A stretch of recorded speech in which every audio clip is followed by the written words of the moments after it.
Good afternoon and welcome back to another ironic introduction to another video. Today I'm going to be deep diving into this patent that Kabam owns titled Mystery Boxes That Adjust Due to Past Spending Behavior. Now this is something that can cause a lot of controversy in the community, and I wanted to approach it from as unbiased a perspective as possible because it's something I've heard about before and it seems to be talked about even more often lately. And the thing that really spiked this sparked this interest in this patent in the first place was Prof. Hoff's video, Let's Talk About the Spending Behavior Patent and New Experiment to Test It. I listened to the whole video. I really appreciate it. He talks about, the frustrations of this and the potential issues it could cause, etc., etc. And he talks about how him and Pep are waiting to do an experiment, kind of test it on their account. And it's a very interesting video. And opinions and thought processes aside, there's definitely a lot of value in watching this. Go ahead and give that a view. But I'm going to dive into the patent itself because I just feel like I have different thoughts and understandings when I read the whole patent. It is a 17-page legal document, so there's a lot there, as well as when I dig in and do a little bit more research into Kabam itself. I just don't think this patent is applying to Marvel Contest of Champions. I have a lot of evidence for why, but feel free, I'll have a link to the patent in the description below if you want to read it, take notes, and come at me. Feel free, I'd love to hear it, but your personal experience of getting 3 Science Awakening gems, that's not evidence enough, because you might say, oh well, there's 6 gems, how did I get the same one 3 times? And let me tell you that 1 in 6, 1 in 6, 1 in 6 3 times in a row is not as unlikely as you would like it to be. It's unlikely, yes, but it's also not impossible, and considering the quantity of people who play this game, it's actually very probable that people will see that happen multiple times. Many people will run into that frustration, and as frustrating as it is, it's just not evidence yet.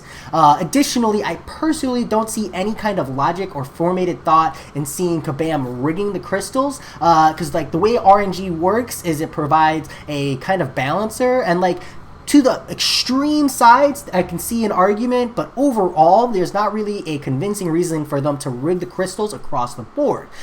Yes, they might be milking whales, and I haven't completely eliminated that idea because it's totally possible, and this patent does lead towards that potential. And they might be boosting new players who are newly spending or opening new crystals for the first time. I just think that RNG, they're better off just leaving it to, RNG luck, rather than dirty their hands or do any of that kind of shady business. But hey, those are my logical thoughts. I don't have any resource data to provide that, so if you disagree, feel free to disagree. We'll just leave it at that. Come at me with evidence though, and I'd be love to change my opinion. That said, this patent in mind was applied for in May of 2014, May 20th of 2014 to be specific. And I wanted to go and look at Kabam's games that they've made around that period of time, because Marvel Contest of Champions is one of them, having been made in October of 2014. But the descriptions and the way this text in this patent is defined and described doesn't describe Marvel Contest of Champions. In fact, it better describes a game like This Means War, or even Blades of Excalibur, which came out a month later. And these 2 games also came out in a similar time zone, as well as Divine Might. So you're oh hey, what does that mean? Well, Blades of Excalibur is this kind of 2D scroller, which they do describe 2D scrollers with items and abilities and stuff, and interacting with people and loot boxes and stuff. So you have the potential there. I haven't played this game, so maybe it doesn't have mystery items. I apologize if it doesn't, but they describe all those interactions because this patent has a lot more to it than just items and loot bundles. There's actually a lot of definitions towards coding in their games. Additionally, you have Divine Might here, which is another Android game as well, showing different kinds of things here with abilities and hammers and weapons and stuff, and this matches way more to the patent terminology that they use and that they go to the efforts to define. And then finally, my last piece of pre-evidence I need before I dive into the patent itself is Kabam has openly stated, as you can see here, that they don't rig the crystals. All the champions have an equivalent amount of chance, except for when stated like on featured crystals, because they don't have any way to know what people are evaluating champions on or where they evaluate them. And like, yes, they can get a rough guide from tier lists, but overall, like, an Aegon to a new player doesn't mean as much as an Aegon to an endgame player. Or Omega Red may be a god tier champion, but really only if you run suicides. And you can see the point I'm trying to make, that like there's not really a strong benefit without an insane amount of back work for Kabam to rig crystals this way. Additionally, you might say like, oh, well, getting 4 Science 6 or Science Awakening gems, that's BS. Well, I can think Captain America Infinity War, Void, Human Torch, Hulk, Ragnarok. There you go. 4 right there that you should awaken. And if you have 4, you can comfortably awaken. So suddenly those Science Awakening gems have immediate value. You might not have those champions yet, but when you get them, you can pull the trigger. So my point is, overall, I don't think there's a logical reason for Kabam to rig crystals. I think that it's just RNG and then a large amount of people playing the game running into bad luck. But don't take my word for it. Let me present my evidence. So diving into the patent, I think that another thing pointed out was that the patent is 20 years long. This is insubstantial because it's probably just a general utility patent. You just Google search how long do patents last. A US utility patent lasts 20 years. So of course this patent lasts 20 years. So that particular piece is not really important, but we dive into the patent itself, and all of this beginning stuff is just abstracts as well as reference cited. This is just like standard legal document information. And then we see figures. Now these figures are actually kind of important, and I'll rotate for you guys to see. So first, they need to describe their server, their processor, the game components, and they'll have to describe all of these and define all of these terms within this patent. So we also see figure 2 here. So this would be considered a loot box. And then here we see a loot box based on the average player, loot box based on the below average spending player, and then this is their diagram for modeling their entire system. And you're saying, oh, hey Jay, how did you know what those images meant? That is because here on page 11, we see under brief descriptions of the drawings that figure 2 illustrates an instance of an offered for a probability item bundle, loot box. Figure 3 illustrates actual rewards for an average spending metric player. Figure 4 is a spender with below average. So right off the bat, I'm already under the impression they're not trying to rig it on the high end. They're probably trying to do what I would call a kind of an addiction style method. And this is not good by any means. Well, it depends on your perspective. Because in a gambling game, any game that has RNG chance, think of it the same way, I hate to say it, but the same way you think of nicotine. The way you get a player addicted to your game, you get them hooked, is you give them good stuff off the bat. You make them feel strong, you make them feel powerful, and you make them feel good about the game. And once they are hooked on your game, you can drop it back to the average, keep it to the regular. And that's what these images kind of depict. So here we see 2 swords, a helmet, a crown, and a consumable. And in this instance, I believe the swords are stacked, because ideally, right, in a game where it's combat centric, you want better weapons. So for a below average spending player, they would get stacked double swords. That's awesome. That's good for you. While an average player spender would see a sword shield, a potion consumable, and a regular consumable, which I believe to be, this is probably like an enhancement actually. So this is probably your full spread, full average, and this is like where they shift to as you reach an average overall. So here, so far, no malicious intent, but again, it just strikes me as odd that if this is a patent for Marvel Constants of Champions, why do they have a sword, a shield? Like, I guess the consumables are applicable, but otherwise, doesn't this feel more like a fighting game, a combat game, an MMORPG, like a direct action RPG game where you're actually applying equipment and stuff, kind of like Blades of Excalibur or Divine Might, other games Kabam has created, because don't forget that they are a widespread game developer. Marvel Constants of Champions is not the only game they developed. So for me, just from my perspective, that's figure number 1, that's instance number 1. Overall, that doesn't mean this doesn't necessarily apply to Marvel Constants of Champions. So we'll move on. They can further spend the detailed description. This is where they start describing all of their figures in full detail. Starting with figure 1, they start by describing the components, the server-side processors and stuff here, and they proceed to do that in column 3, where they define the components, servers, configurations on the server side, as well as game components. A really important quote I have here is that the state of the game space, such as without limitation, position information of one or more objects, topography. We don't really have topography in Marvel Contest of Champions. It's a flat surface. Information, object static / shape information. We don't really have objects in Marvel Contest of Champions. Battle information, score information, user or character progress information, user inventory information, user or character resource information, progress information for one or more activities of actions. Now, that back half you could apply to Marvel Contest of Champions, but that just kind of can be applied to the generalism of it. But overall, the sense I get is that, again, they're speaking about more of that action RPG style with actual items and stuff. They give these perspectives on zoom and locations and camera angles. And these descriptions don't feel like Marvel Contest of Champions. They do talk about two-dimensional topography and three-dimensional topography, but a flat surface doesn't really make topography, because that just kind of like implies the lack thereof, right? Like we're essentially playing on a plane. But I guess in one perspective, you might say, okay, Jay, well, it's still technically topography, so you could still be wrong. So proceed into column 4, where column 4, this entire column here proceeds to define user achievements. And the major quote here is, in a game space such as an online game, a user achievement may comprise, for example, developing a skill, building, crafting, modifying, upgrading, trading, selling, and or repairing an item, an equipment, a building, and or a structure. So nowhere in there do they mention even characters, which is strange considering Marvel Contest of Champions, the only things you're really upgrading are your champions. Again, more indicative of an action RPG style pattern here. Additionally, we see training, building, modifying, healing, requesting, upgrading, selling, and or repairing an in-game unit. You could make the argument that that applies to MCOC. Harvesting, refining, trading, selling, developing, spending, and or consuming an in-game resource, using, performing, developing, modifying, upgrading, and or training a skill, ability, and or attribute. So yes, parts of those does hit MCOC, but they also collectively, all three, fully hit action RPG on the head. And again, I'm not trying to point out that this isn't applying to MCOC, just that it's more likely applying to other games, because I feel like the logical conclusion is that MCOC is better off relying on full RNG.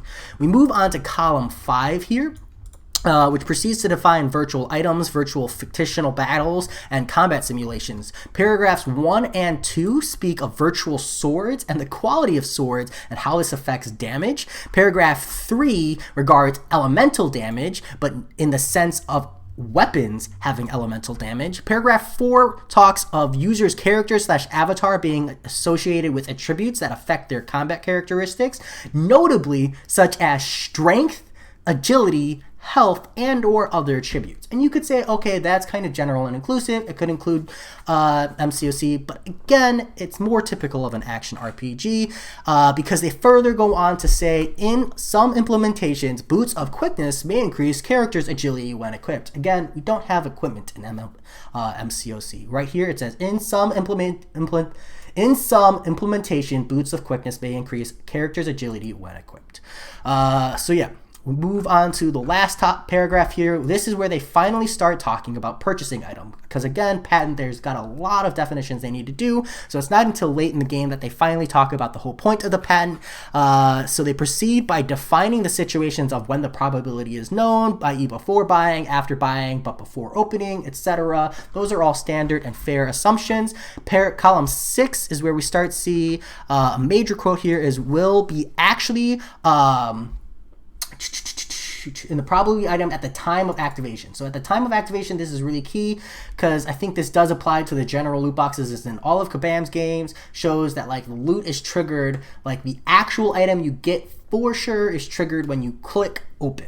Not when you spin it out, not when you buy it, not when someone else gives it to you, but when you click open, that is when it is determined. Until then, it's just a probability distribution. And the probability distribution could be all kinds of whack, but that's a really nice nugget of information that maybe you don't care about, but I thought was super interesting. Paragraph 2 we see descriptions of the in-game user to user communication. We see that floating through servers, so do keep in mind that they do track your communication, but if you don't expect that from an online game, then, well, you should expect that going forward. Further, we see the description and definition of shops, implementation of shops, showing same/similar/altered interfaces to users dependent on attributes and characteristics.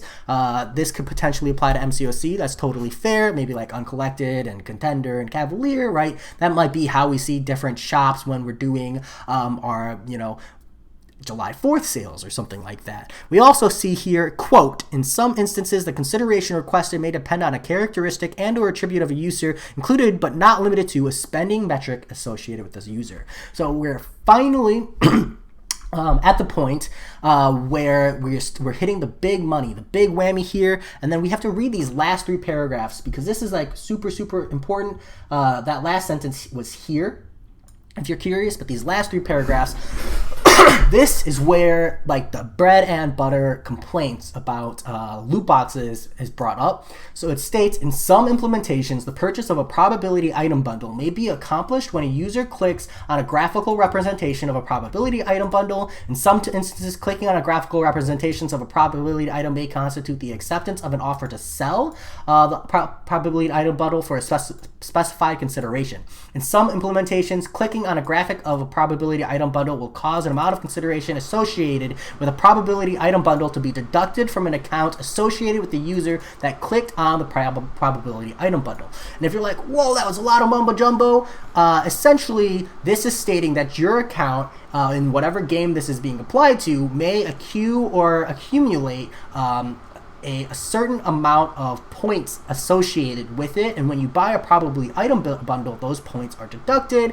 This would be something that would be implemented in a situation where they have something called a pity rate, and the pity rate would be essentially every time you buy something in game, if you get unlucky, you get one of the lower rewards, they give you points. Every time you get lucky, they take away points or they reset the bar altogether. This way, if you say you buy 100 of something, you're gonna get lucky somewhere in the 20th or 30th or whatever method they deem. This is actually positive for players, although it seems really bad. It does have potential for abuse, but it's typically used for something like pity rate, because again, gacha games, if they make you feel really, really bad when you're opening a lot of gacha items, you're not going to keep playing, and that's actually bad for the company overall. Next up, they say purchase history component 20 may be configured. Is column 6 the one I need to read the last 3 paragraphs? I apologize. This is not the column I need to read the last 3 paragraphs on, so move on to column 7. Column 7 defines the user components and the tracking of virtual currency, and this is huge. Because this is the point where they do actually state that they essentially track your resources. So if you are someone who is of the belief that MCOC is tracking your resources and using that to affect your pulls / your RNG, they are tracking your resources, or they have the potential to, because it says, and I quote, virtual currency account information for a user of a game space may include virtual currency balance, real currency balance, resource balance, and or other metrics associated with a virtual currency account of a game space user. Now, resource balance is the biggest one, and the fact that our resources in game are constantly tabulated does mean that it's very possible for Kabam to be tracking our resources and affecting it. Just personally don't think they are, but I'm going to keep on imposing my own personal opinion on you as long as you're listening. Column 8 proceeds to define the instances and processes in which the probability distribution of obtaining an item can be affected. So in what ways they can kind of alter the way the probabilities are. The last 2 paragraphs here are, in some implementations, a spending metric may be expressed as a decimal in a range from 0 to 1, essentially 0% to 100%, with 0 indicating a low amount of prior transactions and 1 indicating a large amount of prior transactions. So essentially, like, are you the biggest spender? Are you the least spender? And they, tabulate it accordingly. In some implementations, a distribution probability for an individual potential award may be calculated by finding the difference between 1 and a user's spending metric, such that as the spending metric approaches 1, the distribution probability approaches 0.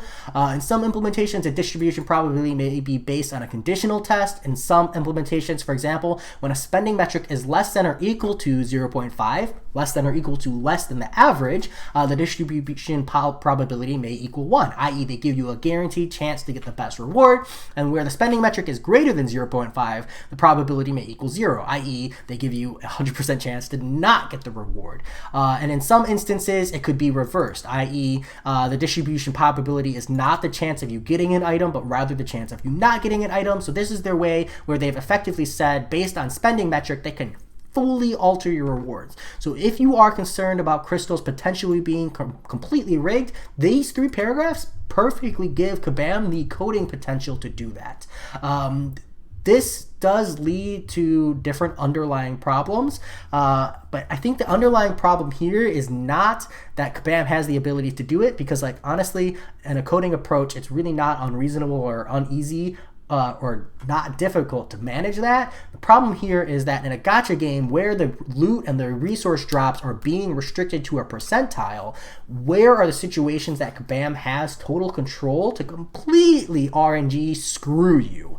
So major issues I see are when the champion rates are not shown. And Kabam can state, oh, all the champions have the same rate, but if we're not seeing it, they don't advertise 0.25, 0.25, 0.25 across the board for all champions, and then we, as players, can't hold them accountable to those drop rates. And Apple doesn't have to hold them accountable to those drop rates because they're not advertising, oh, there's this amount of chance of getting a champion. They're saying you have a 100% chance to get a 5-star. When you open a 5-star crystal, click it. It says 100% chance to pull a 5-star. Awesome. What does that mean, Kabam? And you might be saying, oh, it's unreasonable for them to post the probability distribution for every champion, blah, blah, blah, blah, blah. No, it's not. Other games do it. Grand Blue Fantasy does it. Dragalia Lost, I believe, has done it. Other gacha games, and even if Dragalia Lost hasn't, I'm just drawing a blank, but I know for a fact other gacha games show you the probability distribution, and that is because they are held to a higher standard and a higher set of rules. That is something we can do to Kabam, and the fact that there isn't the pressure from the player base to put that, that's on us. That's on us for playing the game and letting Kabam get away with that. So if there's anything to take away from this, it's that there needs to be more pressure across the board, and because this appears to be US-centric of a problem, across the board from whatever country you happen to reside in, to say, Kabam, put percentages for your champions on the crystal. We don't want to hear you say they're all equal. We want to see it in game, because when you see it in game, that's when they can be held accountable from Apple, from Google Play. That's when the app stores can, be reported to saying, hey, they're screwing with the probability rates. We need you to see it and make sure they're actually presenting that, because those drop rates are shown. That data is collected. They know how much is going out there. But if they're not releasing probability data to us when we open the crystal, they aren't held accountable for it. They're only held accountable for what they release. So when they release a Cavalier crystal that says 0.001% of the time it drops a 6-star, it doesn't matter if every single 6-star is Rhino. I personally think that they're better off leaving it to RNG, because obviously you want good 6-stars floating out there for 6-stars to be exciting.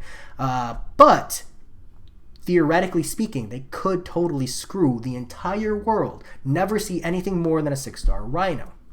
It's possible. And I wouldn't be doing this from at least a semi-unbiased perspective, or the attempt to be unbiased, without pointing that out. So finally, in column 9, in some implementations, a user activating a probability item bundle may be different from a user purchasing the probability item bundle. In column 9, essentially, all they're saying here is that when you buy the item, it might have a different effect than activating the item. Essentially, when you buy the item, that could trigger the probability distribution, and when you open the item, that's when you actually select which reward. So again, this goes hands in hand with the whole, the item, what you get from the crystal is determined when you hit open, not when you buy it, which makes a lot of sense based on just kind of like how you would manage a lottery thing. So there's a lot here. I realize that I'm a Kabam apologist. I'm sorry if you're here and you're like, screw Kabam, why am I listening to a Kabam apologist? I wanted to deep dive into the patent because there's a lot here, and I wanted to have a proper discussion about the full implications of this entire patent, which, for one, again, Kabam has stated is not being used in MCOC, and personally, from a logical standpoint, it's hard for me to comprehend why it would be good for them to do that, because it doesn't really make sense. Like, in a game like MCOC, it does make sense to maybe give a higher probability distribution for good rewards to lower end players, and to an extent it even makes sense to milk whales. If you have a long track record of spending a lot of money, I can see the rates being a little bit lower, but overall, in a general sense, I just don't see the benefit. I don't see the value of stacking 3 science gems on a player who spends an average amount, because you could go either way. The psychology is challenging there of whether or not that player is going to spend because they feel bad, or quit the game because you gave them a big old middle finger. My thoughts. Come at me, hit me with the evidence, the facts. Try to keep it civil if you can. But I understand it's a controversial subject, so if you get a little heated, it is what it is. Let's just at least walk away with no hard feelings. That said, as always, I'll talk to y'all later. Peace.